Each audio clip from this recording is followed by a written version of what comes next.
So people that are watching now and say, what did he put in his letter that was so persuasive to get an internship at the NFL? What did you say that future people that want to write letters to people like you should put in their letter? Well, I have a copy of it actually over there, but I would say it wasn't what was written in the letter. I think it was the fact that I wrote 53 times. At one point, the executive director said, if you're ever in New York, come by. And I said, well, I happen to be in New York. He said, well, can you come by at 8 o'clock? I said, of course. The problem, I was in Pittsburgh.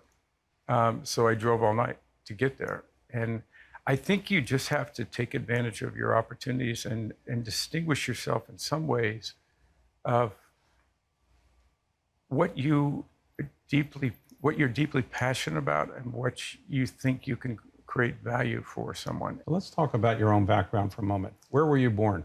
Jamestown, New York. I grew up in Washington, D.C., though. Jamestown, New York. And what did your parents do? My mother was a nurse. My father was a politician, a lawyer.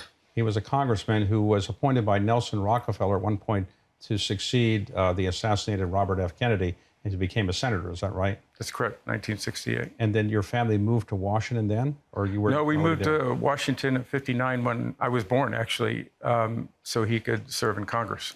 So people may not remember this, but your father was very famous because he had been appointed as a moderate Republican by Nelson Rockefeller, also a Republican.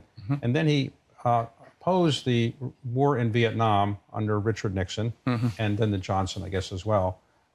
And that became very difficult for him politically because many Republicans at that time wanted to support, let's say, Richard Nixon and didn't feel that a Republican opposing the Vietnam War was a good Republican, let's put it that way. So was that difficult for you, or you're proud of what your father had done at the time? Because many people who were younger at the time were against the Vietnam War.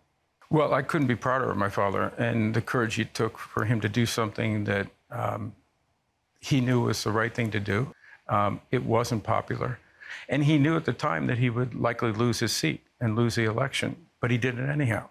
And I think when we were young, he actually gathered us around. I'm one of 5 boys with my mother and father and said, I'm going to do this, but I will likely lose the election. But that was a lesson that stays with me to this day, that you have to do the right things, regardless of the consequences. Okay, so eventually you get the job at the NFL. You work for, then the commissioner was Pete Rozelle. Yes. Who was the longest serving commissioner.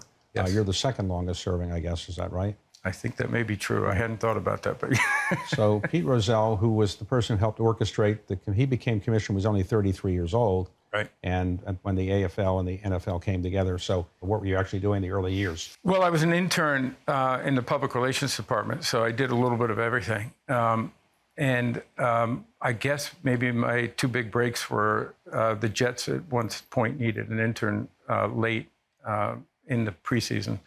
And they asked if I wanted to go over and do that. And so I had a chance to be with the Jets for 1 season. And it was a remarkable experience for me. To be on the club level and understand what they go through, it's different than what we do in the league level. And it was incredibly valuable experience.